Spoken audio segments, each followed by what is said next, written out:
The Dakota Territory in 1877 was a land where survival meant making impossible choices between duty and compassion. For Vivian Cross, a young widow running a remote trading post near the Cheyenne River, such a choice would come during the great flood of May, when the spring melt turned peaceful waters into a roaring destroyer of lives. This is the extraordinary true story of how one woman's desperate act of courage in saving 2 drowning Sioux children from certain death led to her receiving a sacred honor that no white person had ever been granted, and triggered a chain of events that would reshape the entire relationship between 2 peoples, forever balanced on the knife's edge of war and peace. Before we jump back in, tell us where you're tuning in from, and if this story touches you, make sure you're subscribed, because tomorrow I've saved something extra special for you. The morning of May 15th, 1877, dawned with deceptive tranquility along the Cheyenne River in what would one day become South Dakota. Vivian Cross stood on the wooden porch of her trading post, watching the river flow past with the lazy confidence of water that had found its proper channel. At 29, she possessed the kind of hard-earned wisdom that frontier life carved into those determined enough to master it, capable hands that could set a dislocated shoulder or negotiate delicate peace talks with equal competence, sharp hazel eyes that could spot a brewing storm or hidden agenda from miles away, and the steady nerve that had made her the most trusted intermediary between 2 worlds teetering on the edge of perpetual conflict. Vivian had established Cross Trading Post 3 years earlier after her husband Benjamin died defending a wagon. Trained from raiders near Deadwood Gulch, rather than flee back to civilization as most widows would, she had used Benjamin's life insurance money to build something unprecedented on the Dakota frontier, a trading post that served both white settlers and Lakota Sioux with scrupulous fairness. The location she chose was no accident. Positioned where Willow Creek met the Cheyenne River, it sat on land that both cultures considered neutral ground, a place where ancient trading traditions preceded territorial disputes by generations. The trading post itself was a masterpiece of practical diplomacy. Built from local timber and stone, it featured 2 separate entrances, one facing east toward the scattered homesteads and military outposts, where white families struggled to establish farms on the unforgiving prairie, and another facing west, toward the vast Buffalo Ranges, where the Lakota maintained their traditional hunting grounds. Inside, Vivian had created distinct sections for different types of trade. Manufactured goods from back east, locally produced items like preserved foods and hand-forged tools, and a carefully maintained selection of items specifically valued by the Sioux: quality blankets, metal arrowheads, glass beads, and the hard-to-obtain tobacco that played crucial roles in their ceremonies. What made Vivian's operation truly unique was her insistence on learning the Lakota language and customs. She had spent countless hours with an elderly Sioux woman named Winona Spotted Elk, who had been caught in a blizzard 2 winters ago and sheltered at the trading post for 3 weeks. During that time, Winona had taught Vivian not just words and phrases, but the deeper cultural concepts that governed Sioux society, the importance of reciprocity, the spiritual significance of certain objects, and the complex social protocols that white traders usually ignored or misunderstood. This cultural fluency had earned Vivian something unprecedented: genuine respect from both communities. White settlers appreciated her fair prices and reliable supply of essential goods, while the Lakota valued her respectful treatment and willingness to honor their traditions. She never sold alcohol to native customers, understanding its destructive effects, and she always ensured that trades were genuinely equitable rather than exploitative. Most importantly, she had established the trading post as neutral ground where members of both cultures could interact without the suspicion and hostility that characterized most frontier encounters. The delicate balance Vivian maintained required constant vigilance and diplomatic skill. She had learned to read the subtle signs that indicated rising tensions between communities, changes in the types of goods being requested, unusual patterns in trading visits, and the careful way people spoke about current events. Her position as a neutral intermediary gave her access to information from both sides, but it also made her responsible for preventing misunderstandings that could escalate into violence. One particularly challenging incident had occurred the previous autumn when a group of young Lakota warriors had arrived at the trading post, claiming that white settlers had stolen horses from their band. At the same time, a family of homesteaders had reported losing livestock to Indian raiders. Vivian had spent 3 days conducting careful investigations, visiting both communities and piecing together what had actually happened.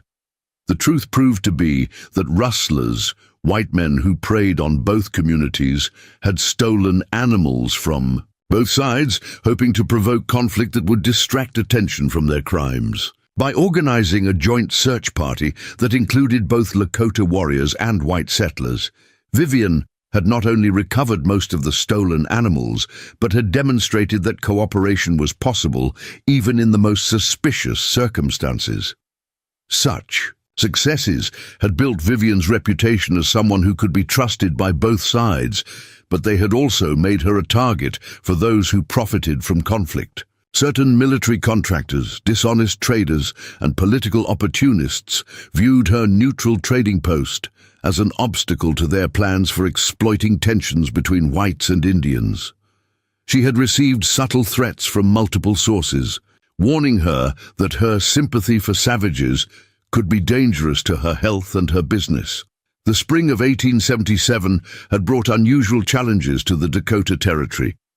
The winter had been particularly harsh, with snow falling as late as April and temperatures dropping to levels that killed livestock and froze wells solid. When the thaw finally came, it arrived with devastating suddenness. Week after week of warm weather melted the accumulated snow and ice, sending torrents of water rushing toward every stream, creek, and river in the territory. The Cheyenne River, normally a manageable waterway that ranged from 50 to 70 feet wide, had swollen to nearly 3 times its normal size, carrying away bridges, flooding low-lying areas, and turning familiar landmarks into unrecognizable landscapes. For Vivian, the flooding created both opportunities and dangers. The high water made the trading post more accessible to Lakota bands that normally camped further west, bringing increased business, but also heightened tensions. Many white settlers were on edge about increased native presence, while some Lakota warriors questioned their elders' wisdom in maintaining peaceful relations with white traders when other tribes were choosing the path of resistance. The most significant challenge came from the changing nature of the river itself. What had been a predictable waterway with established crossing points had become a dangerous torrent with shifting channels and hidden obstacles. Vivian watched with growing concern as the water continued to rise, knowing that both her livelihood and her carefully maintained neutrality depended on people being able to reach the trading post safely. Recent weeks had brought disturbing news from across the territory. The defeat of General Custer at Little Bighorn the previous year had sent shockwaves through military and civilian leadership, leading to calls for more aggressive policies toward all native tribes. General Philip Sheridan had announced a comprehensive campaign to force all remaining free tribes onto reservations, using whatever methods proved necessary. At the same time, influential tribal leaders like Sitting Bull and Crazy Horse were urging resistance to any accommodation with white authorities. These larger political currents directly affected Vivian's daily operations. Military patrols had increased dramatically in frequency and aggressiveness, often stopping at the trading post to demand information about Lakota movements and activities. Preparing and narrating this story took us a lot of time, so if you are enjoying it, subscribe to our channel. It means a lot to us now. Back to the story. The officers usually treated Vivian with grudging respect, recognizing her value as a source of intelligence, but she could sense their growing impatience with her insistence on neutrality. From the Lakota side, she was receiving increasingly urgent messages about broken treaties, aggressive military actions, and pressure from resistance leaders to cease all cooperation with whites. Several prominent war chiefs had sent word that they considered continued trading with whites to be collaboration with enemies of the Lakota people. The implied threat was clear. Her neutral position might not be respected much longer if tensions continued to escalate. On the morning of May 15th, as Vivian surveyed the swollen river from her porch, she noticed something that made her pause. The water level had risen another 6 inches during the night, and the current was running faster than she had ever seen it. More troubling were the sounds the river was making, not the usual burbling and splashing of moving water, but a deeper, more ominous rumbling that suggested massive volumes of water moving at dangerous speeds. Vivian's contemplation was interrupted by the arrival of her assistant, a 19-year-old former cavalry trooper named James Crawford, who had been discharged after losing 2 fingers to frostbite during a winter patrol. James had proven invaluable at the trading post, not just for his help with heavy lifting and security, but for his ability to communicate with military personnel when official business arose. More importantly, he had shown genuine respect for the Lakota customers, learning basic phrases in their language and understanding the cultural protocols that governed trade relationships. "River's still rising, Miss Cross," James reported as he climbed the steps to the porch. "Old Pete Morrison from the homestead upstream stopped by about an hour ago. Says the water's already over the road in 3 places between here and Crow. Milta, folks are starting to worry about getting cut off if this keeps up." Vivian nodded thoughtfully. Being cut off from supply routes was always a concern during spring floods, but this year seemed different. The volume of water was unprecedented, and the speed with which it was rising suggested that worse might be coming. She had lived through several spring floods since establishing the trading post, but none had shown the raw power and unpredictability of this year's runoff. "What about the Lakota camps?" she asked. "Any word from that direction?" James shook his head. "Haven't seen any of them for 2 days now. That's unusual for this time of month. They're usually bringing in furs and hides for spring trading." The absence of Lakota traders was indeed unusual and potentially concerning. Vivian had come to rely on the regular rhythm of cultural exchange that characterized life at the trading post. During normal times, she would see Sioux visitors almost daily, sometimes young warriors testing their courage by venturing into white territory, sometimes family groups looking for specific trade goods, and often older men and women who served as unofficial ambassadors between their bands and the scattered white settlements. The current silence from the west could mean several things, none of them entirely reassuring. The flooding might have made travel too dangerous for families with children and elderly members. Alternatively, the bands might have moved further from the river to avoid flood damage, putting them beyond easy travel distance to the trading post. Most concerning was the possibility that rising tensions in the territory had led tribal leaders to restrict contact with white settlements until they could better assess the political situation. "James," Vivian said, making a decision, "I want you to ride out to the Morrison place and see what other news you can gather. Talk to anyone who's traveled the eastern roads in the past few days. I need to know how extensive this flooding is, and whether we're looking at a few days of high water or something more serious." As James prepared for his reconnaissance mission, Vivian spent time reviewing her carefully maintained inventory records and emergency preparations. The trading post's location, while strategically excellent for normal times, presented unique challenges during floods. Built on a slight rise that put it above normal flood levels, it was nonetheless surrounded by lower ground that could become impassable during high water. The main trail connecting to white settlements ran along the riverbank for several miles, making it vulnerable to washouts. The western approaches used by Lakota visitors crossed several creek beds that could become dangerous torrents during heavy runoff. More troubling was the trading post's isolation. During normal times, Vivian could expect help from neighbors within a few hours if serious problems arose, but if the flood cut off transportation routes, she and James would be completely on their own for potentially weeks. The nearest military outpost was 30 miles to the northeast, accessible only by trails that were already partially flooded. Vivian had always prided herself on self-sufficiency, maintaining substantial food stores, medical supplies, and emergency equipment, but the current situation was testing the limits of her preparation. The trading post's water supply came from a well that could be contaminated by floodwater. Her emergency food stores were substantial but not unlimited. Most critically, if the flooding prevented normal trade activities for an extended period, she would face serious financial hardship. By midday, the river had risen another 8 inches, and Vivian could see debris floating past at alarming speeds.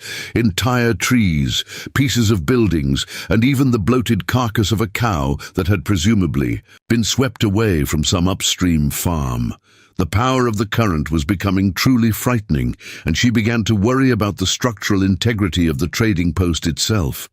James returned from his reconnaissance mission with troubling news. The flooding extended much further than anyone had initially realized. 3 homesteads upstream had been completely evacuated, their residents moving to higher ground with whatever possessions they could carry. The main bridge at Crow Butte had been washed out entirely, cutting off the primary route to the territorial capital. Most concerning of all, James had encountered a cavalry patrol that reported seeing signal fires in the hills west of the river. Lakota communications that suggested significant tribal movements in response to the crisis. The lieutenant in charge was real nervous, James reported. Said they've lost contact with 2 scouting parties that were supposed to report back yesterday. He thinks the flooding might have cut off their routes, but he's also worried about other possibilities. Vivian understood the implications. Military commanders always assumed the worst when they lost contact with subordinate units, especially during periods of high tension. If those scouting parties had encountered problems, whether from flooding or hostile action, it could trigger a military response that would escalate tensions throughout the region. As the afternoon progressed, Vivian noticed that the character of the flood was changing in disturbing ways. What had been a steady rise in water level was becoming more erratic, with sudden surges followed by temporary drops. The debris floating past was increasing in volume and variety, suggesting that the flood was claiming more structures and settlements. Upstream, most ominously, she could hear a new sound mixing with the constant rumble of moving water, a rhythmic pounding that seemed to be growing steadily louder. The source of the pounding became apparent when James spotted it first through his field glasses. "Miss Cross," he called urgently, "you need to see this. There's some kind of dam forming upstream, and it's getting bigger by the hour." Through her own telescope, Vivian could see what James had discovered. A massive logjam had formed around the ruins of a bridge about 2 miles upstream. The accumulated debris was acting like an improvised dam, creating a temporary lake behind it while steadily increasing the pressure on the tangled mass of trees, building materials, and other flood-carried objects. The implications were terrifying. If the logjam gave way suddenly, it would release not just the backed-up water, but also the entire accumulated mass of debris. The resulting flood surge would be far more destructive than anything they had experienced so far, capable of sweeping away structures that had survived the initial flooding. "How long do you think it will hold?" James asked, voicing the question that was foremost in both their minds. Vivian studied the improvised dam carefully, trying to assess its stability. The jam appeared to be anchored around the stone foundations of the destroyed bridge, which gave it some structural integrity. But the pressure building behind it was enormous and growing by the hour. More debris was constantly adding to the mass, but it was also increasing the strain on the entire structure. "Impossible to say," she admitted. "Could be hours, could be days. But when it goes, we need to be ready." They spent the remaining daylight hours preparing for the worst. Essential supplies were moved to the trading post's second floor, while valuable inventory was secured in waterproof containers. Vivian also prepared an emergency evacuation kit, knowing that they might need to abandon the building entirely if the flood surge proved too powerful to survive. As darkness fell, the rumbling from upstream had become almost constant, punctuated by sudden loud cracks that suggested the logjam was under tremendous stress. Vivian and James took turns maintaining watch, knowing that the dam's failure might come without warning and that they would have only minutes to react. It was during Vivian's watch, around midnight, that she heard something that chilled her blood. Voices, calling for help from somewhere out in the deadly current, the unmistakable cries of children in mortal danger. Grabbing a lantern, she rushed to the trading post's riverside windows and peered out into the darkness, trying to locate the source of the desperate calls. What she saw in the flickering light of her lantern would haunt her for the rest of her life. Two small figures clinging to a partially submerged tree that was being carried downstream by the raging current, their terrified faces barely visible above the churning water as they fought to maintain their grip on the only thing that stood between them and certain death. The lantern's flickering light revealed a scene that would be seared into Vivian Cross's memory forever. Two Lakota children, boys who couldn't have been more than 8 and 10 years old, clung desperately to the trunk of a massive cottonwood tree that was spinning slowly in the murderous current of the Cheyenne River. The tree, likely torn from its roots by the upstream logjam's earlier partial collapse, was their only salvation in a torrent that had already claimed countless lives that night. But even from her second-story window, Vivian could see that their refuge was failing. The tree was riding lower in the water with each passing moment, and the boy's grip was weakening from cold and exhaustion. "James!" Vivian shouted, her voice cutting through the roar of the flood. "Get the rope, all of it!" Her assistant appeared at her shoulder within seconds, taking in the scene with the quick assessment of a former cavalry trooper trained to evaluate battlefield situations. "Miss Cross, that current is moving faster than a galloping horse. Even if we could get a rope to them, the force would tear them right off that tree."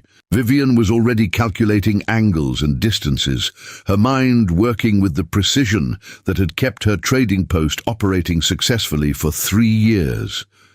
The tree was perhaps 60 yards downstream and moving rapidly, but its rotation was keeping it relatively close to the western bank. More importantly, its path would bring it within 20 yards of a partially submerged sandbar that extended from the riverbank, close enough for a rescue attempt, if someone was brave enough and fast enough to make the try.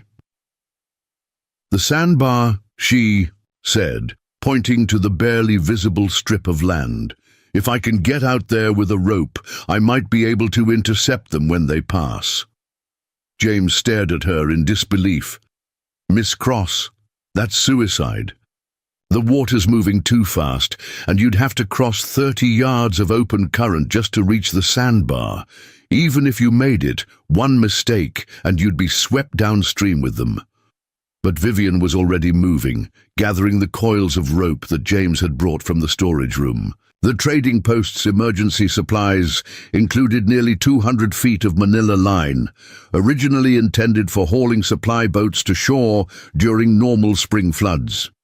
Tonight, it would serve a far more desperate purpose. "Listen to me, James," she said as she worked to secure one end of the rope around the solid oak beam that supported the second floor. "I know those boys. The older one is Takoda, son of Chief Matoska. The younger is Akecheta, his cousin.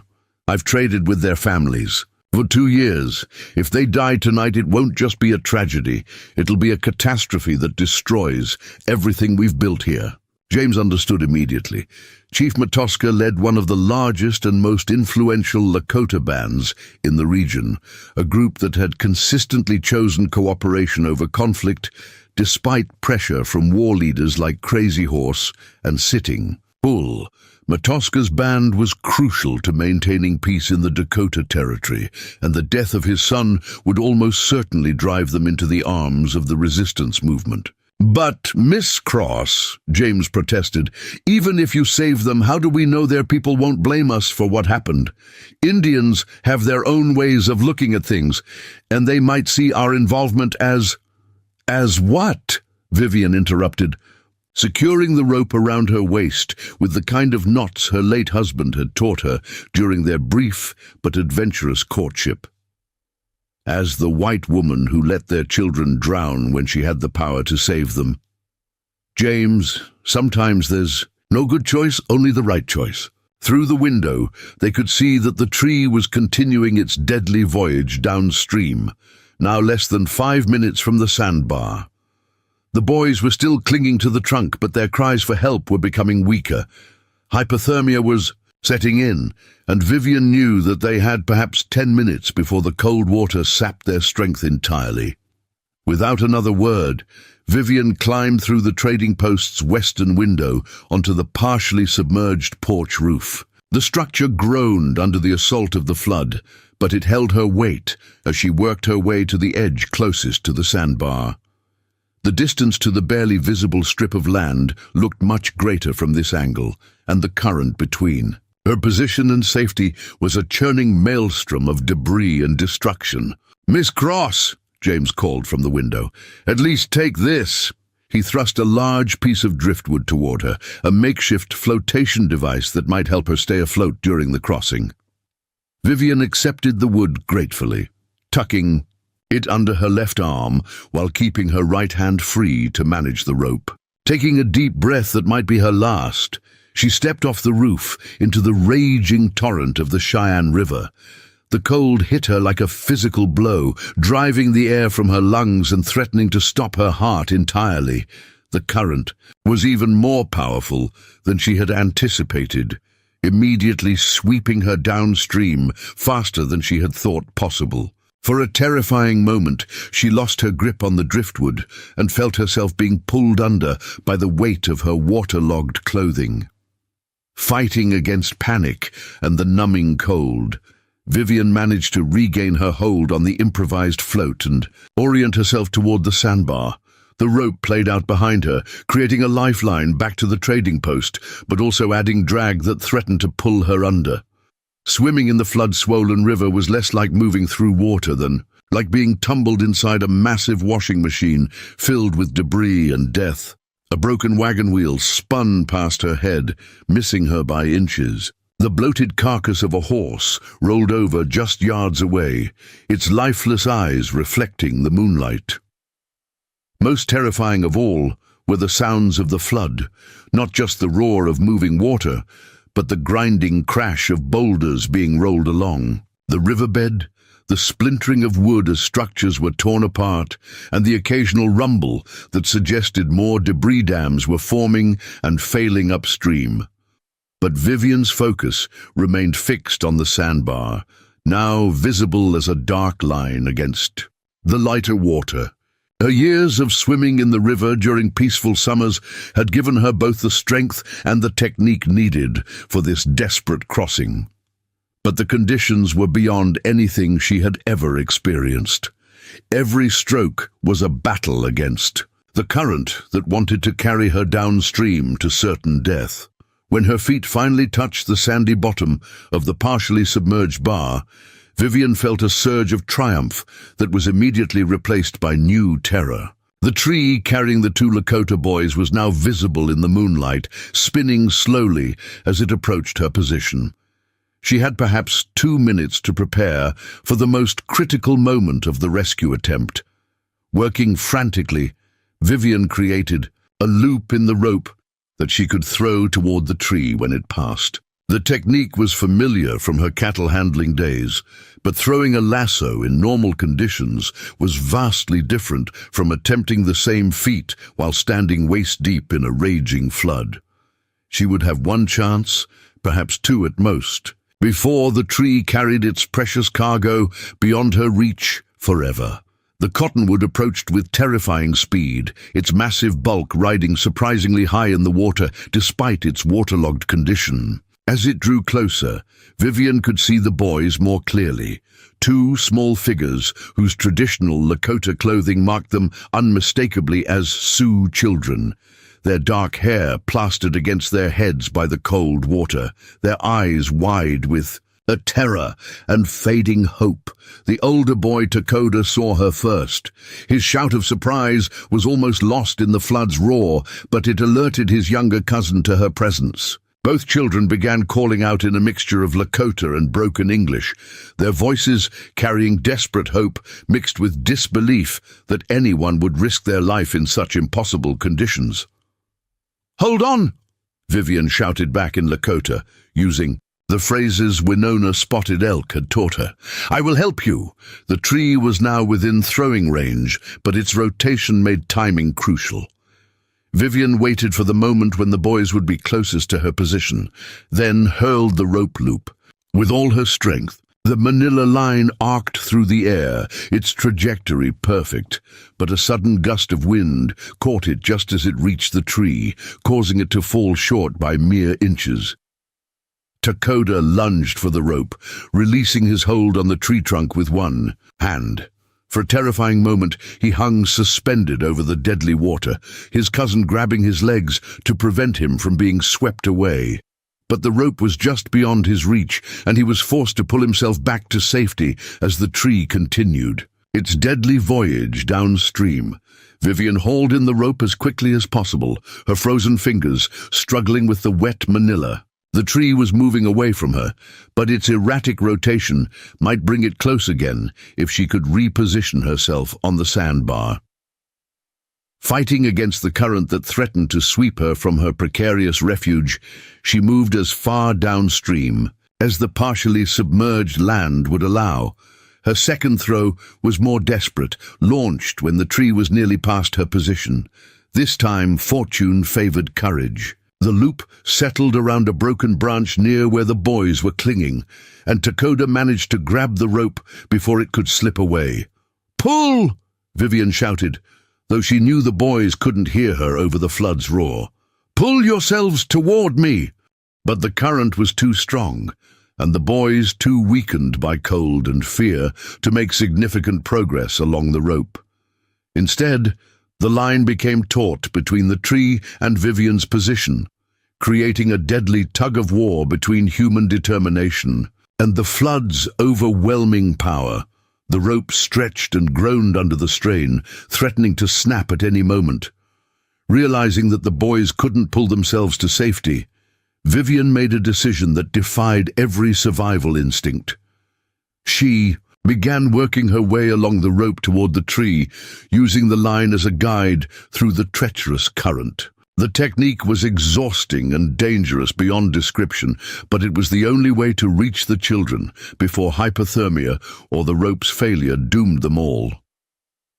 The journey along the rope seemed to take hours, though it could have been more than minutes.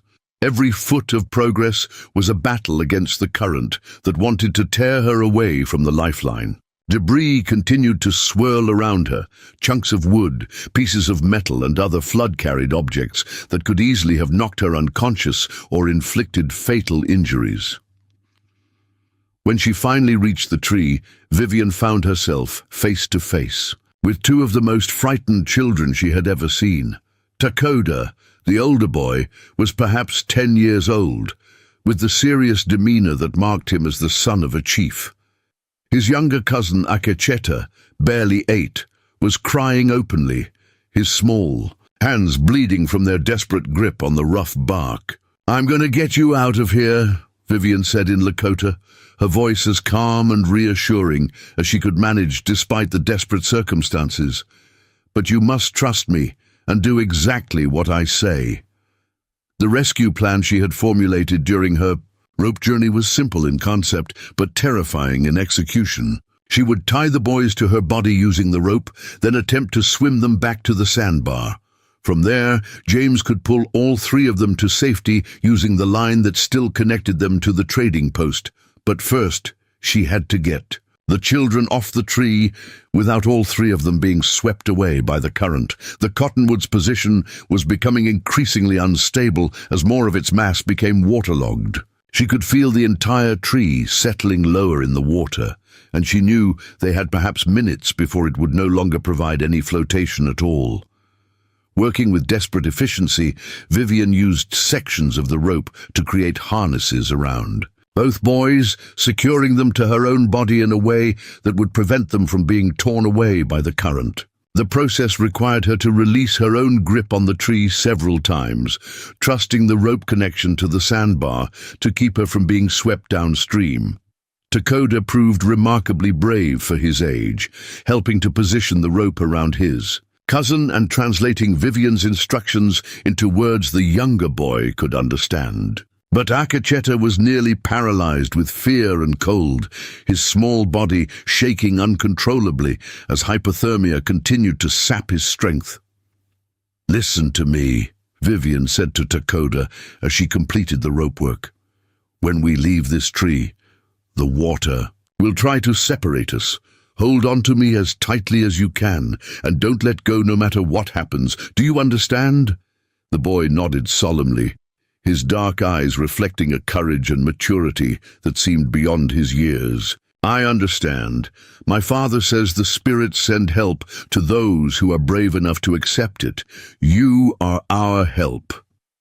With the boys secured to her body and the rope still connecting them to the sandbar, Vivian took a final look at their situation. The tree was now riding dangerously low in the water, and the current was beginning to pull them toward the main channel, where rescue would be impossible. If they were going to make their attempt, it had to be now. "Hold on," she told both boys in Lakota. "We're going home." Releasing their grip on the tree, the three unlikely companions committed themselves to the mercy of the Cheyenne River's flood. The current immediately seized them, tumbling them through the water with a force that seemed determined to tear them apart. Vivian fought desperately to keep her head above water while protecting the two children tied to her body, using every swimming technique she had ever learned to angle their trajectory toward the sandbar. The boys did their part, clinging to her, with the desperate strength that only terror can provide. Dakota kept his arms wrapped around her neck, while little Akacheta held onto her waist, both children fighting against the cold and current that threatened to drag them all to their deaths.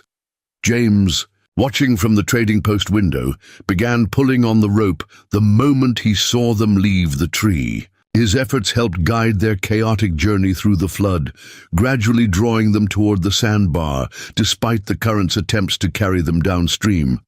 But the process was agonizingly slow, and all three swimmers were rapidly losing strength to the cold water and exhausting effort. When Vivian's feet finally touched the sandy bottom of the bar again, she felt as though she had been swimming for hours. The boys were barely conscious, their lips blue with hypothermia and their movements sluggish with exhaustion. But they were alive, and they were together, and the rope still connected them to safety. The final phase of the rescue proved nearly as challenging as everything that had come before. Getting three waterlogged people across 30 yards of flood current required careful coordination between Vivian and James, with the rope serving as both guide and support. The assistant's strength was crucial during this phase, as he gradually hauled all three swimmers toward the trading post, while Vivian fought to keep the boys' heads above water. When they finally reached the partially submerged porch, James was there to pull them to safety, his strong arms lifting first one boy, then the other, then finally Vivian herself from the deadly embrace of the flood. All three survivors collapsed on the trading post's floor, gasping and shivering, but miraculously alive. As Vivian worked to warm the boys with every blanket she could find, building up the fire and preparing hot soup to combat their hypothermia, she realized that the rescue had changed far more than just 3 lives. Word of what had happened would spread throughout both the white and Lakota communities, creating ripples of consequence that she couldn't yet imagine. She had saved the sons of one of the most powerful Lakota chiefs in the Dakota Territory, but she'd also violated the unspoken boundaries that kept the 2 cultures separate.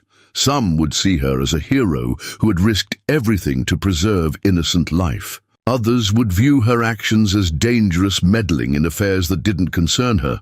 But as she watched Dakota help care for his younger cousin, speaking softly to him in Lakota while they both recovered from their ordeal, Vivian knew she had made the only choice her conscience would allow. Whatever consequences followed, she would face them with the knowledge that 2 children were alive, because she had found the courage to act when action seemed impossible.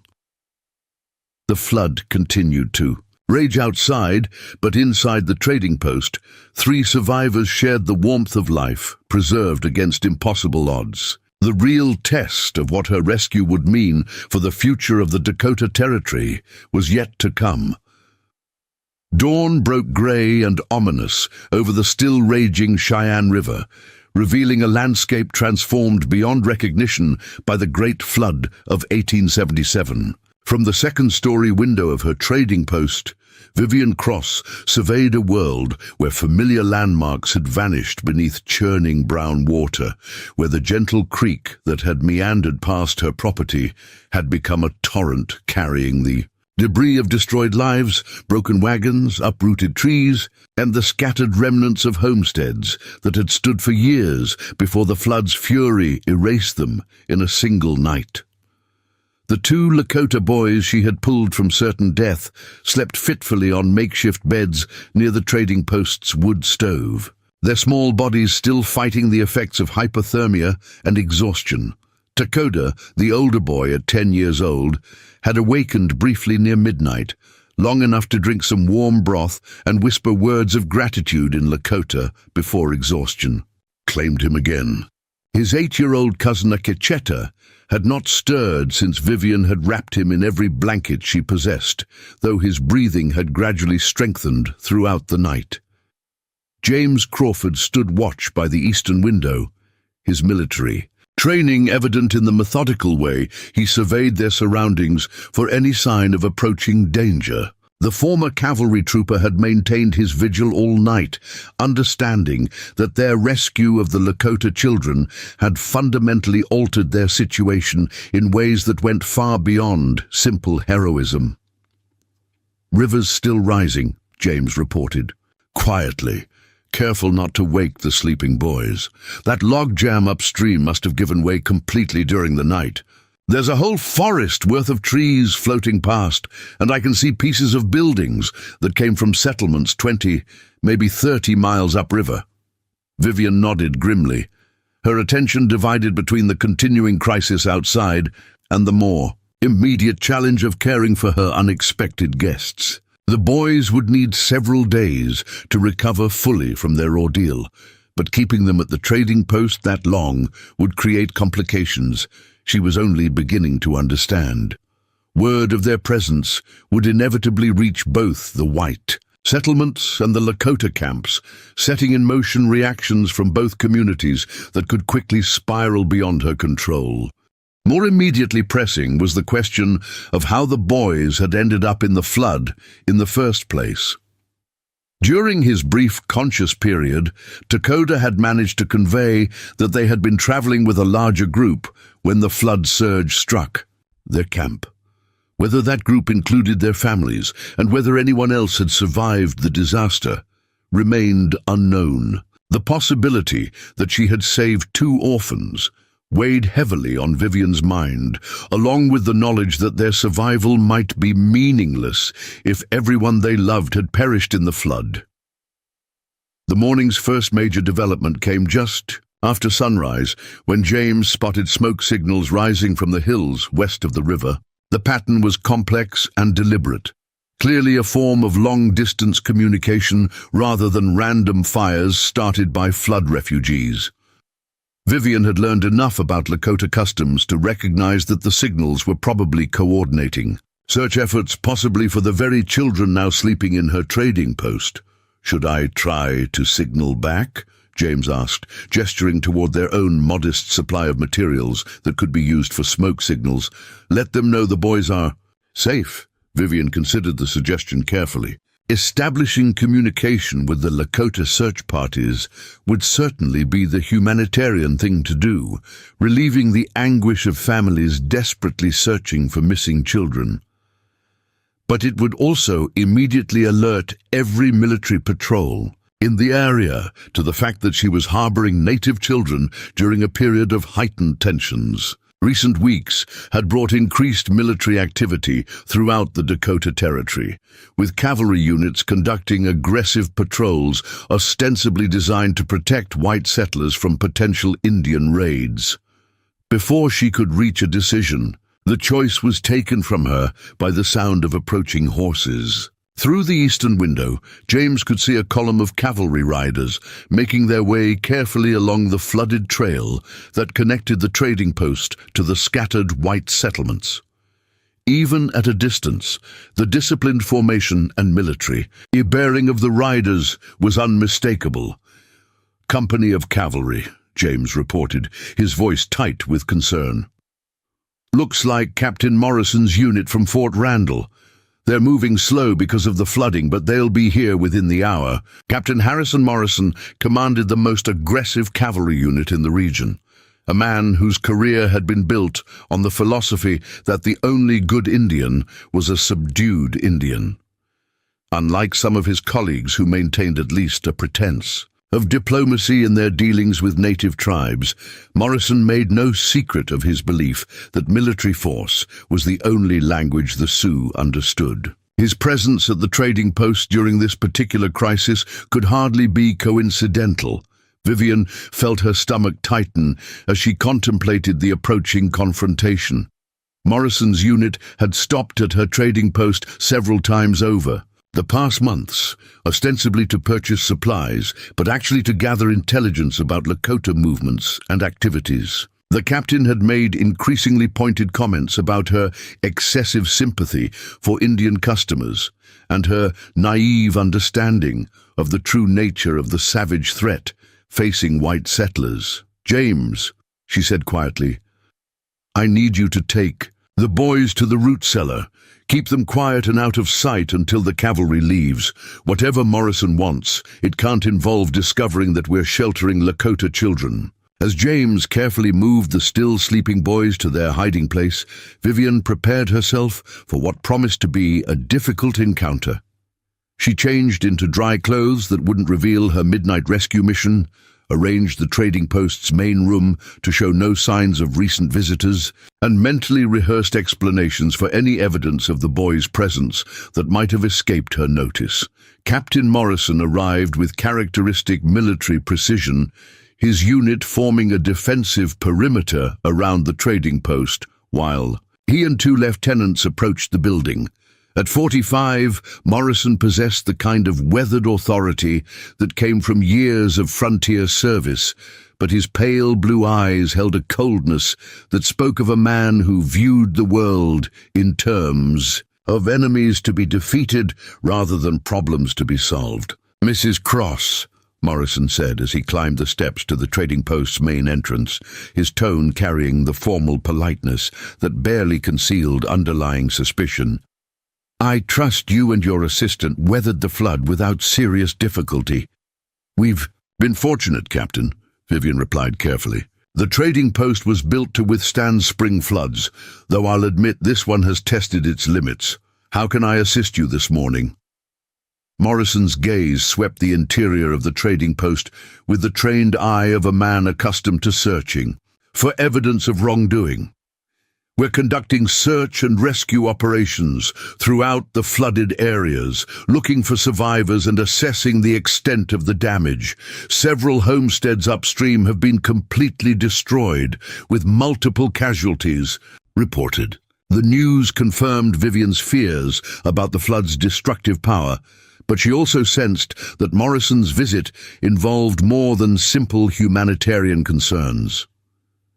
The captain's rigid posture and the way his hand rested near his sidearm suggested a man prepared for conflict rather than rescue operations. "Have you encountered any Indian activity in this area over the past 24 hours?" Morrison continued, his question carrying an edge that immediately put Vivian on alert. "We have reliable reports that several Sioux bands were camping along the river when the flood struck. Some of them may have been swept downstream into areas where they could pose a threat to white survivors." The phrasing of the question revealed Morrison's underlying assumptions that flood-displaced Lakota would automatically become threats rather than fellow disaster victims in need of assistance. Vivian chose her words with extreme care, knowing that any hint of deception could have serious consequences. "I haven't seen any Indian activity since the flooding began," she said truthfully, since the unconscious boys in her root cellar could hardly be considered activity. The river's been too dangerous for anyone to cross, and most of the usual travel routes are completely underwater. Morrison studied her response with the skeptical attention of a man who trusted no one completely, particularly civilians whose loyalty he questioned. "Mrs. Cross, I hope you understand the gravity of the current situation. This flood has disrupted normal patterns of movement and communication throughout the territory. In such circumstances, it's crucial that all white settlers remain vigilant and report any suspicious activity immediately." One of Morrison's lieutenants, a younger officer named Patterson, stepped forward with additional information that sent chills down Vivian's spine. "Ma'am, we've received word that Chief Matoska's band was camping near Willow Creek when the flood hit. The chief's son and nephew are reported missing, presumed drowned. The entire band is conducting intensive search operations, and feelings are running very high." The news hit Vivian like a physical blow. The boys sleeping in her root cellar were not just any Lakota children. They were the missing son and nephew of Chief Matoska, one of the most powerful and influential leaders in the entire Sioux Nation. The implications of their rescue suddenly became far more complex and potentially explosive than she had imagined. Chief Matoska had walked a careful line between cooperation and resistance for years, maintaining peaceful relations with white authorities while refusing to accept reservation confinement for his people. His band represented one of the last major groups of free Lakota in the Dakota Territory, and their continued independence served as both an inspiration and a challenge to government policies designed to force all native tribes onto reservations. The death of Matoska's son would almost certainly drive the chief into alliance with the war leaders who advocated violent resistance to white encroachment. The grief-stricken father of a drowned child would be far more likely to listen to Sitting Bull's calls for united action against the whites than to voices counseling continued peace and accommodation. "I can imagine how devastating such a loss would be," Vivian managed to say, fighting to keep her voice steady despite the turmoil in her mind. "Chief Matoska has always struck me as a reasonable man who genuinely wants peace between our peoples." Morrison's expression hardened at what he interpreted as sympathy for the enemy. "Mrs. Cross, I fear your assessment of Matoska's character is overly optimistic. Our intelligence indicates that he's been in contact with hostile elements for months, and the loss of his son may provide the excuse he's been looking for to abandon any pretense of peaceful intentions." Lieutenant Patterson nodded in agreement, consulting notes from a leather portfolio. "Our scouts report significant movement among all the Sioux bands in the region. Signal fires have been observed throughout the night, and there are indications that warriors from multiple tribes are converging on this area. We believe they're planning some kind of coordinated action, possibly using the flood as cover for attacks on isolated white settlements." The military interpretation of events revealed a mindset that automatically assumed the worst about Lakota. Intentions, what were almost certainly search and rescue operations, were being characterized as preparation for war, while grief-stricken parents looking for missing children were portrayed as hostile forces gathering for attack. Vivian realized that she was standing at the center of a situation that could easily spiral into tragedy for all involved. The boys sleeping in her root cellar represented hope for continued peace, living proof that Matoska's son and nephew had survived the flood. But revealing their presence to Morrison's unit would likely result in the children being taken into military custody for their own protection, an action that would be interpreted by the Lakota as kidnapping and would almost certainly trigger the very conflict the military claimed to be preventing. "Captain," Vivian said carefully, "if Chief Matoska's people are conducting search operations for missing children, wouldn't it be more productive to offer assistance rather than assume hostile intentions? Surely the loss of any child, regardless of race, is a tragedy we should all work together to prevent." Morrison's response revealed the fundamental flaw in his thinking, the inability to see Lakota people as fully human rather than simply as enemies to be managed or defeated. "Mrs. Cross, your humanitarian instincts are admirable but misguided. These people don't share our values regarding the sanctity of life. To them, the death of a few children is simply an excuse for revenge against all whites in the territory." The conversation was interrupted by a commotion from outside, where Morrison's sentries were reporting new developments. Through the window, Vivian could see another group of riders approaching from the west, but these were not cavalry troopers. Even at a distance, the distinctive dress and riding style marked them unmistakably as Lakota warriors, moving with the purposeful urgency of men on a vital mission. "Hostiles approaching," one of Morrison's sergeants called out. "At least 15. Riders, armed and moving fast."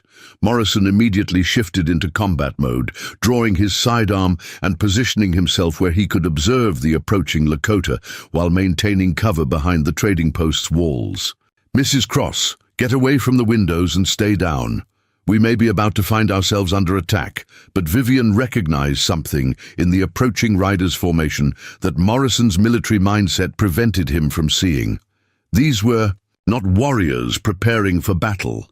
They were searchers following a trail, men whose every movement spoke of desperate hope rather than hostile intent. The leading rider carried himself with the dignity and authority of a chief, and even at a distance, Vivian could see the grief etched in his posture. Chief Matoska had come looking for his missing son, and he was about to encounter a military unit that had already decided he represented a threat to be eliminated, rather than a father to be helped. The collision of these two perspectives, both driven by legitimate concerns but unable to understand each other, threatened to create exactly the kind of tragic misunderstanding that had fueled decades of conflict on the frontier. As the Lakota riders drew closer, Vivian faced the most consequential decision of her life. She could maintain her silence, allowing events to unfold according to their current trajectory, almost certainly resulting in violence that would claim lives on both sides and destroy any possibility of peaceful resolution to the crisis. Or she could reveal the truth about the boys in her root cellar, risking her own safety and future, but potentially preventing a catastrophe that would reshape the Dakota Territory forever. The choice came down to a fundamental question about the nature of courage and the meaning of doing what was right. Vivian had spent 3 years building a trading post that served as neutral ground between two cultures, proving that cooperation was possible even in the most challenging circumstances. Now that achievement hung in the balance, threatened by misunderstanding and fear on both sides. As Chief Matoska's band approached within speaking distance and Captain Morrison's soldiers prepared for what they assumed would be inevitable conflict, Vivian made her decision. Rising from her position behind the counter, where Morrison had ordered her to take cover, she walked toward the trading post's front door with the calm determination of a woman who had found her moment of truth. "Captain Morrison," she said quietly, "before this situation goes any further, there's something you need to know. Something that could change everything." The words hung in the air as both military and Lakota forces prepared for confrontation, neither side realizing that the resolution to their crisis lay sleeping in a root cellar, waiting for someone with the courage to bridge the gap between two worlds, balanced on the knife's edge of war and peace. The silence that followed Vivian's words stretched like a taut wire between two opposing forces, each side interpreting her statement through the lens of their own expectations and fears. Captain Morrison's hand tightened on his sidearm as he studied her face, searching for any sign of deception or hidden threat. Across the flooded landscape, Chief Matoska sat motionless on his painted warhorse, his weathered features betraying nothing of the anguish that drove him to venture so close to armed white soldiers in his desperate search for his missing son. "Mrs. Cross," Morrison said through clenched teeth, "if you're harboring hostiles on your property, you're committing an act of treason that could result in your arrest and the confiscation of this trading post. I strongly advise you to choose your next words very carefully." But Vivian had moved beyond the realm of careful choices and calculated risks. Standing in the doorway between two worlds on the verge of collision, she understood that the next few minutes would determine not just the fate of two sleeping children, but the future of an entire region balanced precariously between peace and war. "I'm harboring two young boys who nearly died in the flood," she said clearly, her voice carrying across the yard to where both military and Lakota forces could hear her words. Two children who would have drowned if someone hadn't pulled them from the river last night. The effect of her announcement was immediate and electric. Chief Matoska straightened in his saddle, his stoic composure cracking as hope flickered in his dark eyes. Behind him, his warriors leaned forward eagerly, straining to hear confirmation of what they desperately wanted to believe. On the opposite side, Morrison's soldiers shifted nervously, uncertain whether they were witnessing an act of heroism or treason. "Where?" Chief Matoska called out, his voice carrying the authority of a man accustomed to command but colored by the raw emotion of a father who had spent the night believing his child was dead. "Where are the boys?" Morrison immediately stepped between Vivian and the Lakota chief, his military training taking precedence over any humanitarian considerations. "Mrs. Cross, you will not communicate with those hostiles without military supervision. Any children on this property are now under the protection of the United States Army." The declaration sent a visible shudder through the Lakota warriors, several of whom reached for weapons before being restrained by gestures from their chief. The situation was rapidly approaching the point where misunderstanding and fear would override reason, creating exactly the kind of tragic confrontation that had claimed so many lives on both sides of the frontier conflict. Vivian realized that she had perhaps seconds to prevent violence that would destroy everything she had worked to build over the past 3 years. The trading post had succeeded precisely because it operated outside the normal boundaries of racial animosity and military control, providing neutral ground where both cultures could interact as human beings rather than enemies. Now that neutrality was about to be shattered by the very forces she had hoped to overcome.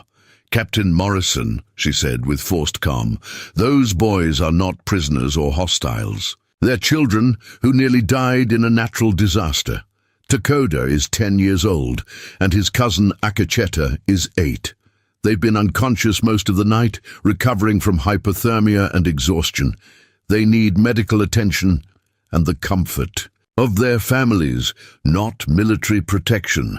The mention of specific names and ages had a profound effect on Chief Matoska, who urged his horse several steps closer despite the obvious tension of the armed confrontation. "Takoda, you have found my son Takoda?" "And Akashita," called another warrior, whom Vivian recognized as the younger boy's father.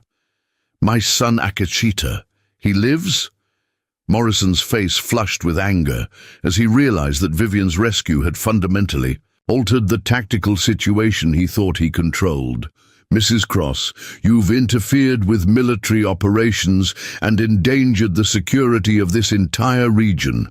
Those children will be taken into protective custody and transported to Fort Randall for proper debriefing." The threat of having their children taken to a military fort proved to be the breaking point for the Lakota warriors' restraint. Several of them began moving forward, their hands moving to weapons with the fluid grace of men who had spent their lives in combat. Chief Matoska himself drew his rifle from its saddle scabbard, though he held it pointed skyward in a gesture that was not yet openly threatening. "No white soldiers will take my son," Matoska declared, his voice carrying the implacable authority of a chief who had never bowed to white demands. "If the woman speaks truth, if Takoda lives, he comes with his people. This is not a matter for your army to decide." Morrison's response revealed the fundamental disconnect between military thinking and human reality. "Chief, these children are material witnesses to whatever criminal activity led to their presence in floodwaters during a period of heightened tribal hostilities. They will be questioned by proper authorities and released only when we're satisfied that no hostile intentions were involved."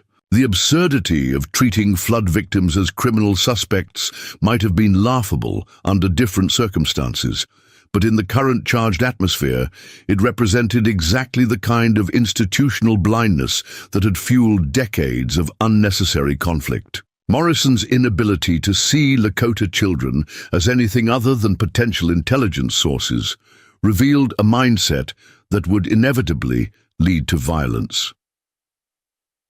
Vivian watched the confrontation escalating beyond any hope of peaceful resolution and made a decision that would define her legacy in the Dakota Territory.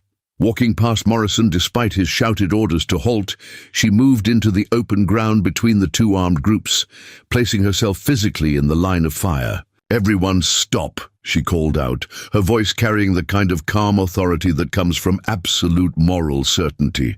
"Chief Matoska, your son and nephew are alive and safe. Captain Morrison, these children are not criminals or intelligence assets.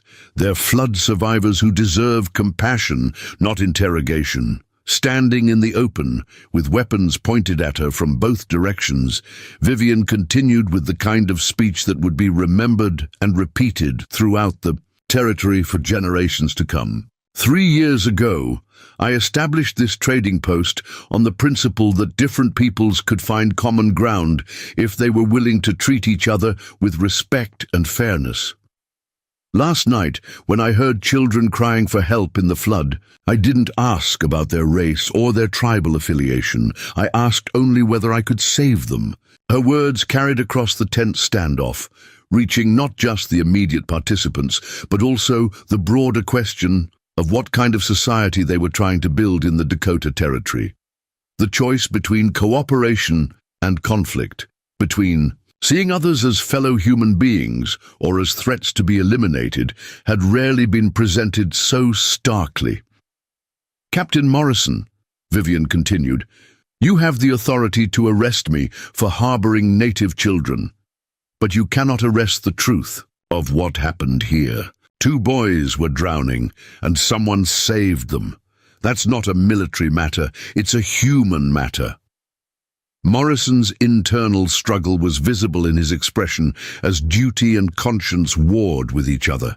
His military training demanded that he maintain control of the situation and secure potential intelligence assets, but his basic human decency recognized the moral force of Vivian's argument. "And Chief Matoska," Vivian said, turning to address the Lakota leader directly, "you have the power to fight for your children, but violence now would endanger the very boys you're trying to save. Your son Takoda showed remarkable courage during the rescue. He helped save his cousin's life even when he was exhausted and afraid. He deserves to see his actions lead to peace, not war. The reference to his son's courage struck Chief Matoska with visible force. The Lakota culture placed enormous value on bravery and self-sacrifice, particularly when demonstrated in defense of family members. The idea that his son had distinguished himself during the crisis, proving himself worthy of the chief's lineage, seemed to resonate with the grieving father in ways that political considerations could not. Before either leader could respond to Vivian's appeal, a new voice entered the conversation, a weak but clear call in the Lakota language from the direction of the trading post. Dakota had awakened, and hearing familiar voices had emerged from the root cellar despite his weakness and exhaustion.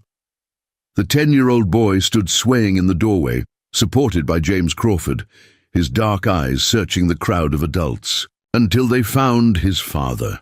When father and son locked gazes across the tension-filled yard, the political and military considerations that had dominated the confrontation suddenly seemed insignificant compared to the simple reality of a family. Reunited. "Father?" Dakota called out in Lakota, his young voice carrying across the silence that had fallen over both groups. "The white woman saved us from the great water. She risked her life to pull us from the tree when we could not hold on any longer." The Sioux boy's testimony, delivered in his native language, but understood by everyone present regardless of their cultural background, carried a moral weight that no military order or political consideration could override. Here was a first-hand account from one of the supposed hostiles that Morrison's forces were so eager to interrogate, and his words spoke only of heroism and sacrifice by the white woman who had risked everything to save him. Chief Matoska slowly lowered his rifle, his weathered features softening as he looked upon his son, alive, standing, speaking with the clear voice of a boy who had survived a terrible ordeal, but emerged with his spirit intact. The relief that flooded through the Lakota warriors was almost palpable, weapons relaxing as the desperate tension of the search gave way to the joy of successful recovery. But the political implications of the moment were far from resolved. Captain Morrison still faced the challenge of explaining to his superiors how a civilian woman had single-handedly diffused a potential military crisis while simultaneously undermining his authority in front of hostile forces. The precedent of allowing Lakota warriors to reclaim children from white custody, even under these extraordinary circumstances, could be seen as a dangerous weakening of military control over tribal affairs. "Mrs. Cross," Morrison said finally, his voice tight with conflicting emotions, "you've placed me in an impossible position. Military regulations require that all contact with hostile tribes be conducted through proper channels with appropriate security measures in place. Your unauthorized rescue operation and private negotiations with Chief Matoska violate numerous protocols." Vivian understood the captain's dilemma, but she also recognized that this moment represented something larger than military regulations or bureaucratic protocols. "Captain, sometimes human decency must take precedence over administrative convenience. Those boys would have died if we had waited for proper channels and security measures." Young Akacheta chose that moment to emerge from the trading post as well, still weak from his ordeal, but desperate to reunite with his family. The 8-year-old's appearance provided a powerful visual reminder of what the confrontation was really about. Not military strategy or territorial control, but the fundamental question of whether children's lives mattered more than political considerations. Chief Matoska dismounted from his horse and began walking slowly toward the trading post, his movements careful and deliberate to avoid provoking any military response. His focus was entirely on his son and nephew, but his approach forced Morrison to make an immediate decision about whether to permit the reunion or maintain military control over the situation. "Captain," Lieutenant Patterson whispered urgently, If we allow this, we're essentially negotiating with hostiles without authorization. Command will want to know why we didn't maintain custody of potential intelligence assets. Morrison's response revealed the fundamental humanity that his military training had never entirely suppressed. Lieutenant, those intelligence assets are children who nearly drowned. Sometimes the right thing to do is more important than following every regulation to the letter. The captain's decision to allow Chief Matoska to approach his children represented a crucial turning point in the confrontation. By choosing human compassion over military protocol, Morrison demonstrated that even within the rigid structure of frontier military service, individual conscience could prevail over institutional blindness. When Chief Matoska reached his son, the reunion was both powerful and restrained, reflecting the Lakota cultural emphasis on emotional control even in moments of great joy. The chief placed his hands on Takoda's shoulders, examining him carefully for signs of injury while speaking softly in their native language. Takoda's response, delivered with the serious demeanor expected of a chief's son, provided a detailed account of the rescue that left no doubt about Vivian's heroism. He described the terror of clinging to the tree in the raging flood, the exhaustion that had nearly claimed both boys, and the appearance of the white woman who had risked her own life to save theirs. She came into the great water, Takoda explained, to his father in Lakota, unaware that several of the cavalry troopers understood enough of the language to follow his account. The current was strong enough to carry away horses, but she fought through it to reach us. When we could not pull ourselves to safety, she came to us instead.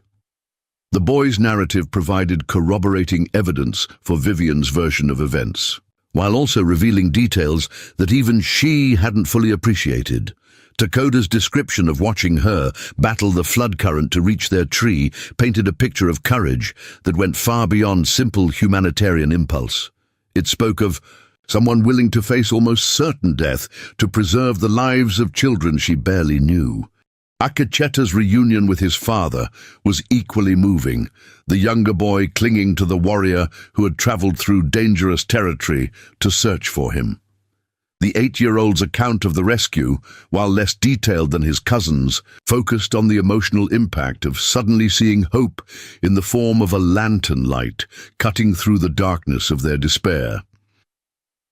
As the family reunions unfolded, Captain Morrison found himself witnessing something that challenged his fundamental assumptions about the nature of Indian-white relations. Instead of the savage hostility he had been trained to expect from Lakota warriors, he saw fathers whose relief and gratitude toward a white woman was genuine and profound. The transformation in the warriors' attitudes was particularly striking. Men who had approached the trading post prepared for battle were now speaking in respectful tones about the white woman who had saved their chief's son. The shift from potential enemies to allies, accomplished through a single act of courage and compassion, demonstrated possibilities for peace that Morrison's military training had never acknowledged. Chief Matoska approached Vivian with the formal dignity appropriate to a meeting between leaders of different peoples. "White woman," he said in careful English, "my son tells me you risked your life to save him and his cousin from the great water. This is a debt that cannot be repaid with horses or trade goods." Vivian found herself at the center of a cultural ceremony she didn't fully understand, but recognized as profoundly significant. "Chief Matoska, I did only what anyone should do when children are in danger. Your son and nephew were very brave during the rescue. They deserve credit for their own survival." The chief's response revealed the depth of Lakota cultural values. "Regarding courage, family, and honor, among my people, the one who saves a chief's son earns a place of honor that can never be taken away. You will always be welcome in our camps, and your safety will be protected by our warriors wherever you travel." The formal declaration of protection represented something unprecedented in the history of white Indian relations in the Dakota Territory. Never before had a Lakota chief extended such comprehensive guarantees to a white civilian, and the implications for future interactions between the two communities were potentially revolutionary. But even as one crisis was being resolved, new challenges were emerging that would test everyone's commitment to the peace that seemed within reach. 3 days after the Great Flood, Vivian Cross found herself standing before the largest gathering of Lakota chiefs and warriors she had ever seen.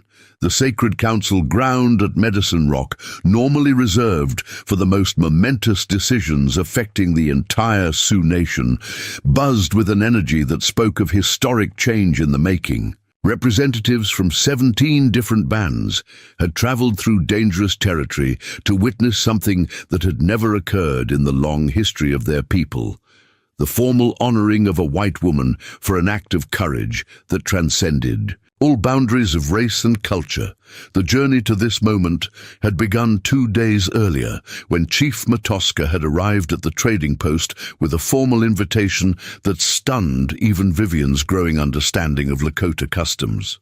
Accompanied by his most trusted advisors and speaking with the gravity reserved for matters of tribal law, the chief had announced that the Council of Elders had voted unanimously to grant her an honor that no outsider had ever received: adoption into the Lakota Nation as a sister and protector of children. "White Wolf Woman," Matoska had said, using the name the council had chosen for her, "your courage in the great water has earned you a place among the people that will be remembered as long as grass grows and water flows.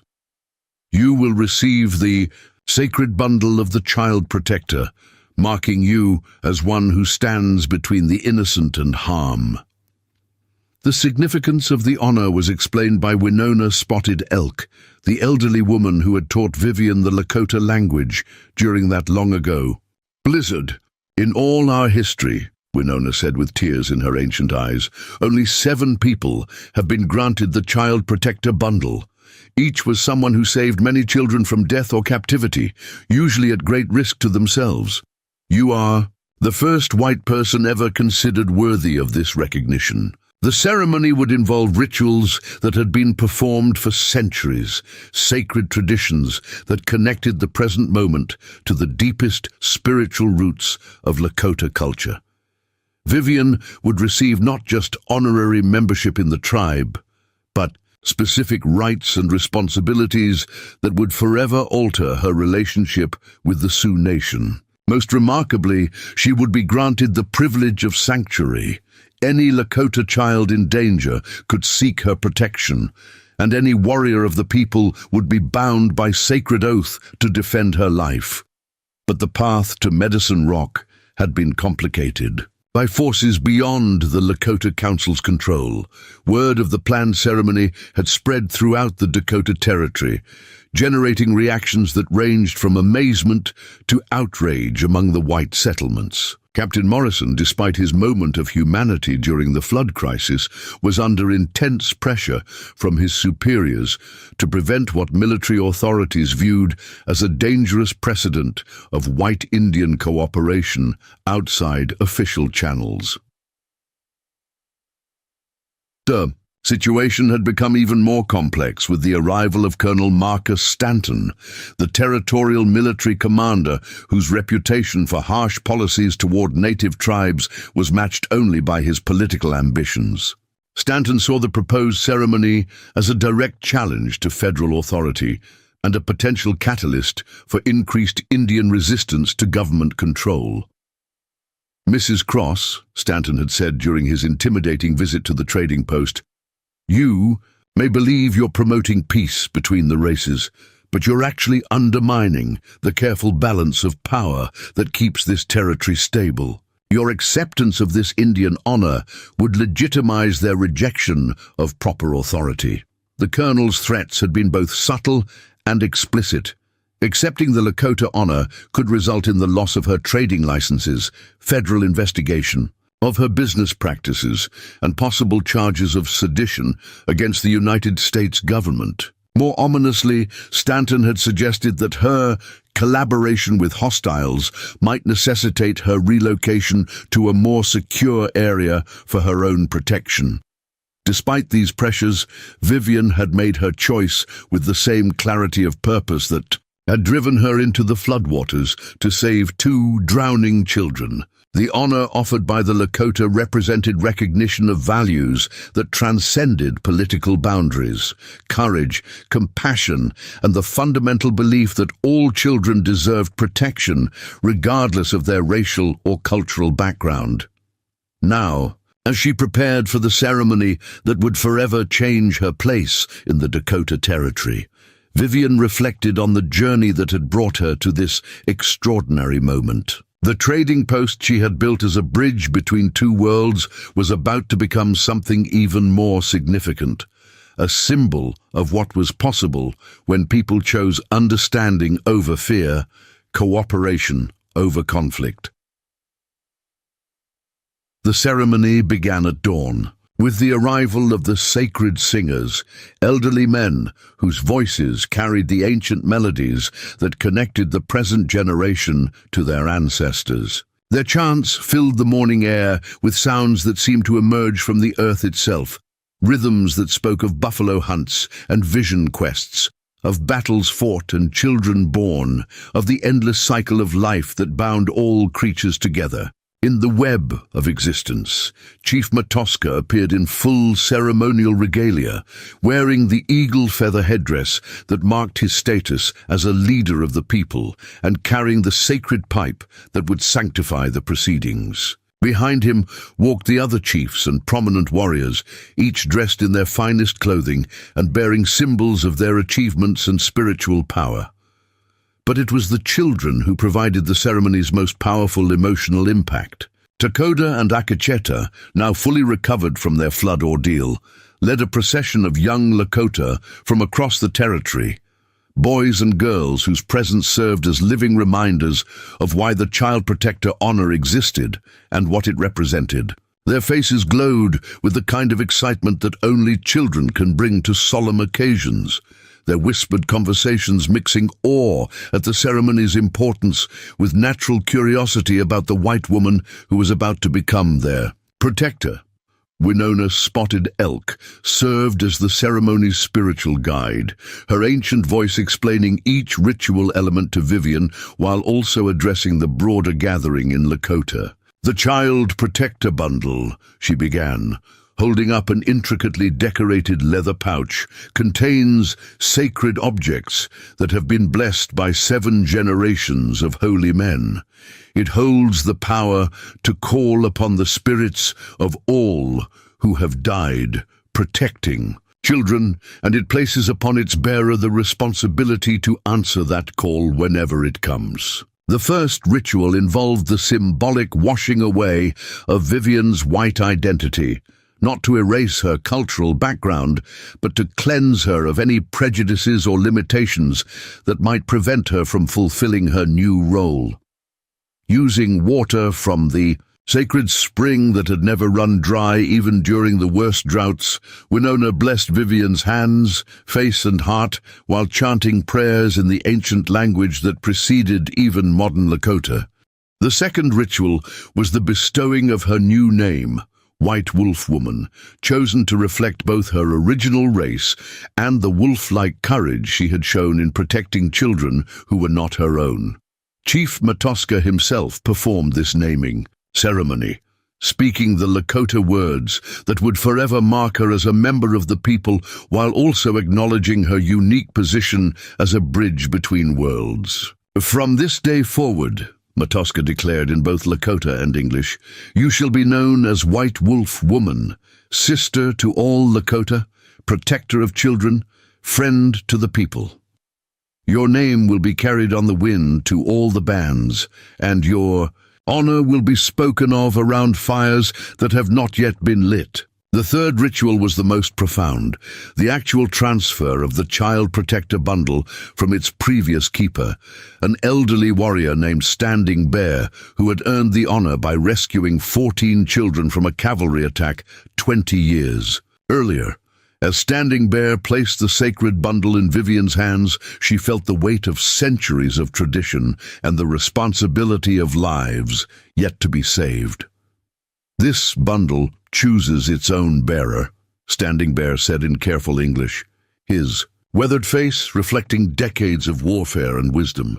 "It has chosen you, White Wolf Woman, because it sees in your heart the love that makes one willing to die for children who are not born from your own body. Wear it with honor, and may it guide you when the path becomes dark." The final ritual was the collective acknowledgement by all the gathered chiefs and warriors, a formal pledge that would be binding upon every member of the Lakota Nation, regardless of band affiliation or political opinion. One by one, the leaders approached Vivian to offer their personal recognition of her new status and their commitment to honor the sanctuary rights she had been granted. Some of these acknowledgements were particularly significant, given the complex political situation throughout the territory. War Chief Crazy Horse, whose very presence at the ceremony had required enormous courage given the bounty on his head, spoke with the quiet intensity that had made him legendary among his people.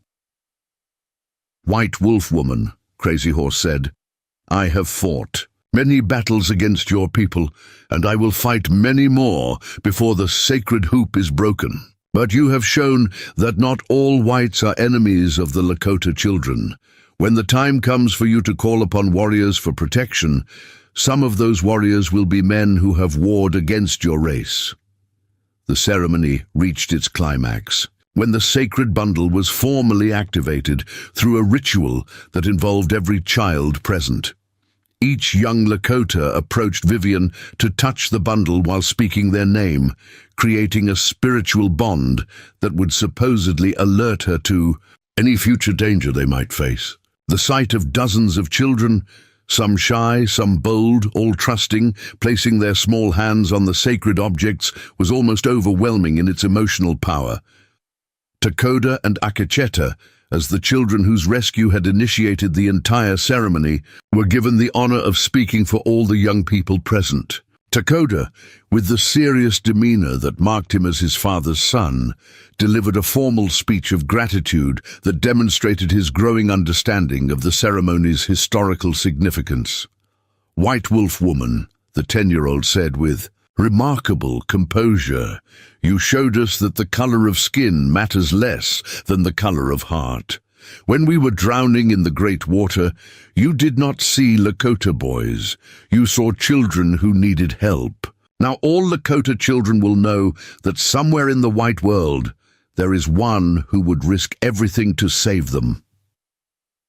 Young Akacheta's contribution was simpler, but no less moving.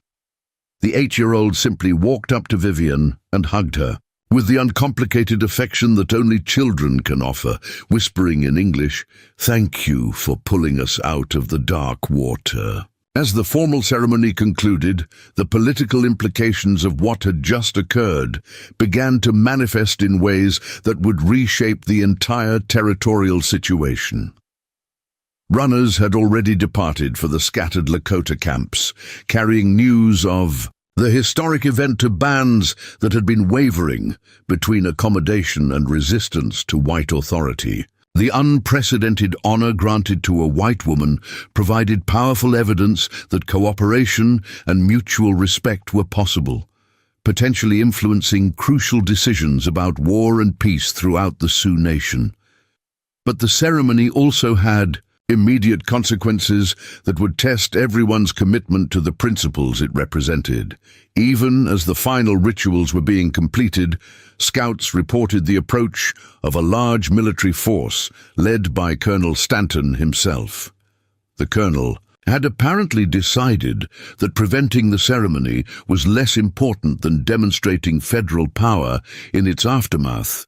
60 soldiers coming from the east, reported the lead scout, a young warrior whose horse was lathered from hard riding. They carry the long rifles and the thunder guns. Their leader rides under the striped flag that means official authority. Chief Matoska received this news with the calm that had characterized his leadership for decades.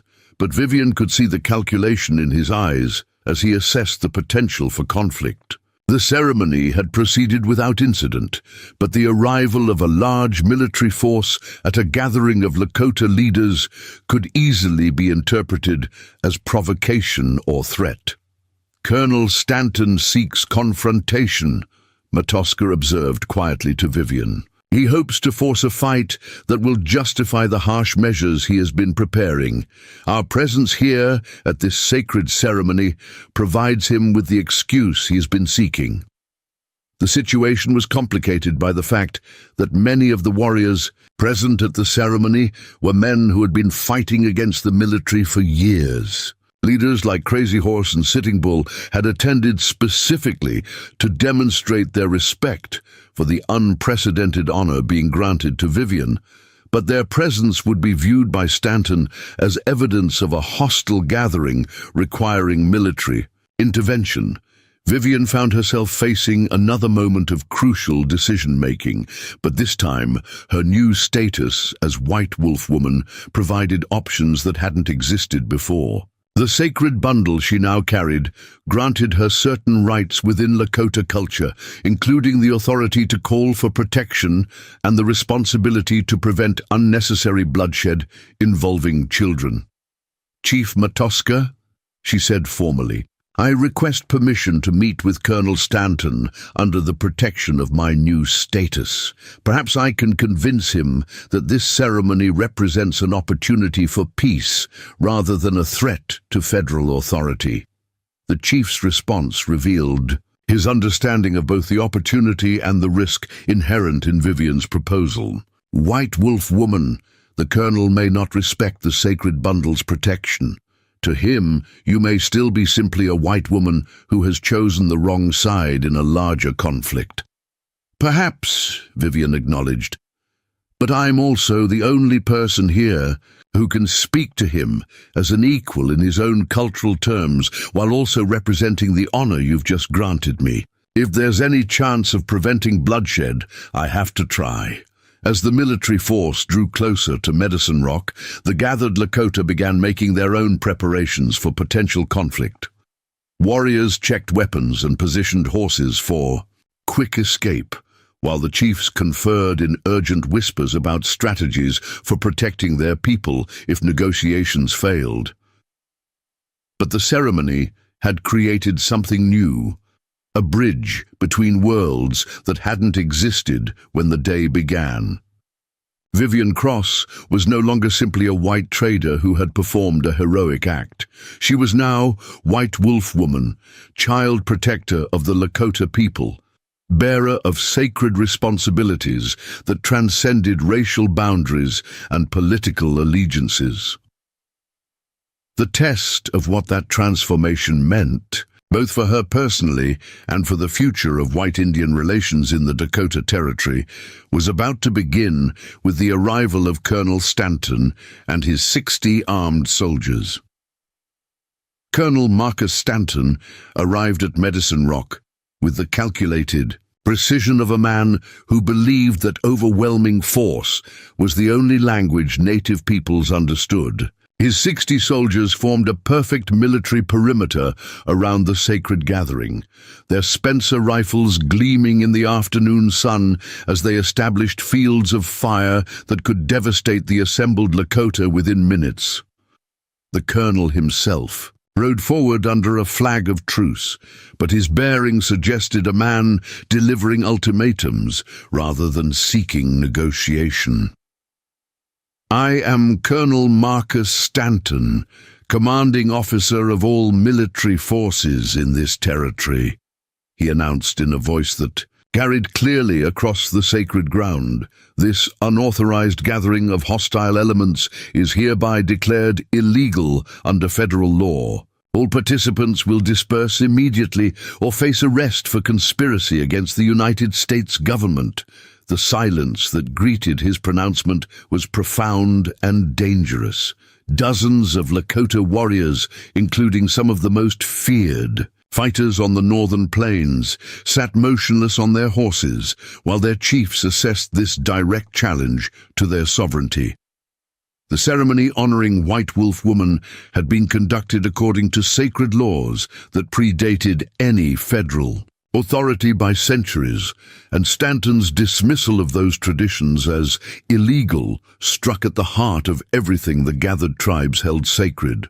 Chief Matoska urged his horse forward with the dignity that had made him a respected leader for over 2 decades. "Colonel," he said in careful English, "we have conducted a sacred ceremony honoring one who saved the lives of our children. There is no hostility here, only gratitude and spiritual obligation." Stanton's response revealed the fundamental blindness that had fueled decades of conflict on the frontier. "Chief, your people have no authority to grant honors or conduct ceremonies without federal supervision. This woman," he gestured dismissively toward Vivian, "has been manipulated into accepting illegal recognition from enemies of the United States. She will return with me for proper debriefing and protection from further savage influence." The word savage, spoken with deliberate contempt, sent a visible shudder through the assembled warriors. Several reached for weapons before, being restrained by subtle gestures from their leaders. But the tension was escalating, beyond any hope of peaceful resolution. Stanton had chosen provocation over diplomacy, apparently believing that superior firepower would force compliance with his demands. It was at this moment that Vivian stepped forward, the sacred bundle of the child protector visible on her chest. As she positioned herself between the two forces, her transformation into White Wolf Woman had given her authority within Lakota culture, but more importantly, it had clarified her understanding of what truly mattered in this confrontation. "Colonel Stanton," she said with the calm that had characterized her rescue of the drowning children, "I am not a victim of manipulation, nor am I in need of protection from my friends. I am a woman who chose to save 2 children from drowning, and I have been honored by their people in a way that reflects the deepest values of human compassion." Stanton's face flushed with anger at her defiant tone. "Mrs. Cross, you have been deceived by primitive ceremonies into believing you have some special status among these hostiles. You are a citizen of the United States, subject to federal law, and you will return with me immediately." But Vivian had moved beyond the reach of such threats, sustained by her new understanding of what it meant to stand between children and harm. "Colonel, the only primitive behavior I see here is your assumption that kindness toward children can be illegal, and that gratitude for saving lives constitutes hostility toward the government." The confrontation reached its turning point when young Dakota rode forward from the group of children who had participated in the ceremony. The 10-year-old boy positioned himself next to Vivian with the fearless dignity of his father's son, speaking in clear English so that all the soldiers could understand his words. "White soldier chief," Dakota said with remarkable composure for his age. "This woman pulled me and my cousin from the dark water when we were drowning. She risked her life to save ours.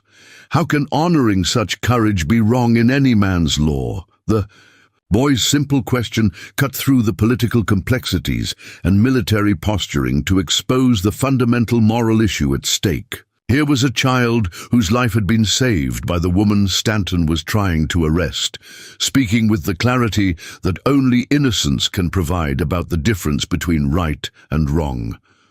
Stanton's response revealed the callousness that had characterized his entire approach to Native relations. "Boy, you don't understand the larger implications of these events. Individual acts of sentiment cannot be allowed to undermine governmental authority over savage populations." The colonel's dismissal of a child's testimony about his own rescue proved to be a critical error in judgment. Several of Stanton's own soldiers, men who had children of their own, back in distant settlements, shifted uncomfortably as they witnessed their commander showing contempt for a boy who was simply expressing gratitude for having his life saved. Sergeant William Mackenzie, a veteran of 15 years of frontier service, stepped forward with obvious reluctance. "Colonel, sir, Perhaps we should consider that this situation doesn't represent a threat to federal authority. The boy's testimony suggests that Mrs. Cross performed a heroic rescue, and the Indian ceremony was simply their way of expressing gratitude. Stanton turned on his sergeant with fury that revealed how much political pressure he was under to demonstrate results in his campaign against Indian resistance. "Sergeant, you will confine your observations to military matters. The political implications of this incident are beyond your understanding." But Mackenzie's intervention had broken the spell of military unanimity that Stanton needed to maintain control over the situation.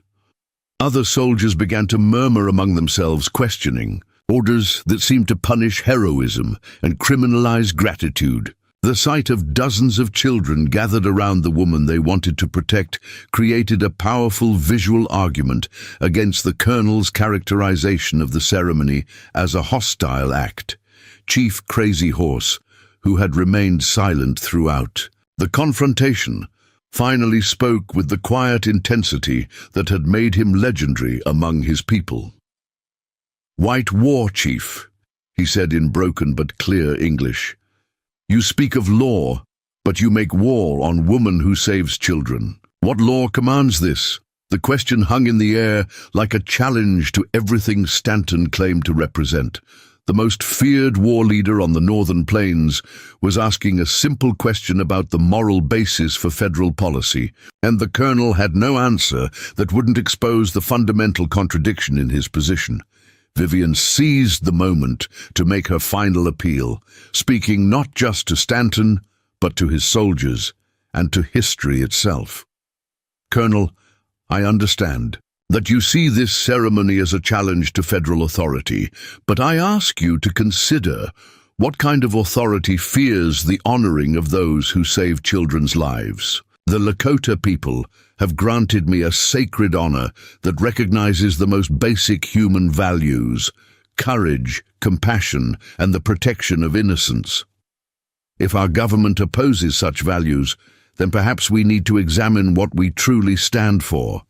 Her words carried across the assembled groups with the force of moral truth, reaching soldiers who had spent years fighting native peoples without fully understanding why, and touching Lakota hearts that had grown accustomed to seeing all whites as enemies. The ceremony at Medicine Rock had created something unprecedented, a moment when the artificial barriers between races dissolved in recognition of shared human values. Stanton made one final attempt to reassert his authority, but his words sounded hollow even to his own ears. "Mrs. Cross, you will accompany me back to federal territory where proper authorities can assess your situation. This illegal assembly will disperse immediately." But as he spoke, something extraordinary began to happen. The children who had participated in the ceremony started moving forward, positioning themselves around Vivian in a protective circle that included both Lakota and the few white children from nearby settlements who had come to witness the historic event. Their action was spontaneous and unplanned, but it created a powerful symbol of innocence, protecting the protector. Takoda spoke for all the children when he addressed Stanton with the fearless honesty that only the young possess. "You cannot take White Wolf Woman. She belongs to all children now, not just to white people or to Lakota people. She saved us from the dark water, and we will save her from the dark hearts of men who do not understand courage." The sight of children from both races standing together in defense of the woman who had been honored for protecting them proved to be more powerful than any military force Stanton could deploy. His own soldiers were now openly questioning orders that would require them to arrest a woman who was being defended by the very children she had risked her life to save. Sergeant Mackenzie stepped forward again, this time with the support of several other non-commissioned officers. "Colonel, sir, I respectfully request permission to withdraw the unit.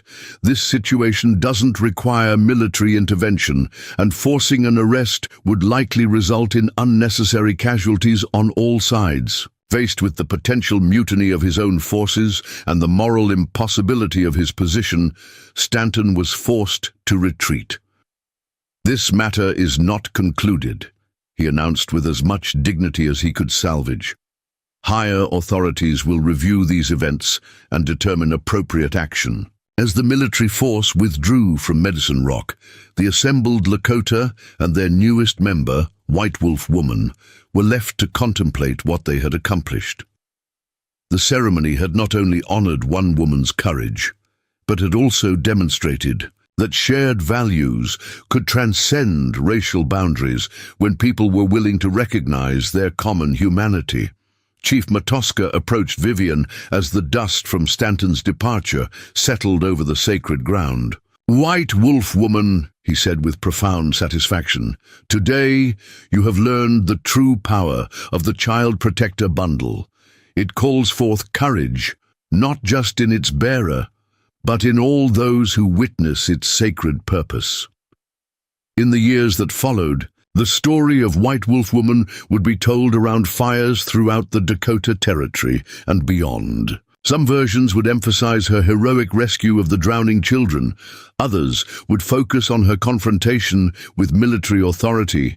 But all would remember the moment when one woman's courage had bridged the gap between two worlds and proven that compassion could triumph over conflict. The trading post that Vivian returned to would become a symbol of what was possible when people chose understanding over fear, and the sacred bundle she carried would remind all who saw it that the protection of children was a responsibility that knew no boundaries of race, culture, or politics. In a land torn by generations of conflict, White Wolf Woman had shown that another path was always possible for those brave enough to take it. Up next, you've got two more standout stories right on your screen. If this one hit the mark, you won't want to pass these up. Just click and check them out, and don't forget to subscribe and turn on the notification bell so you don't miss any upload from us.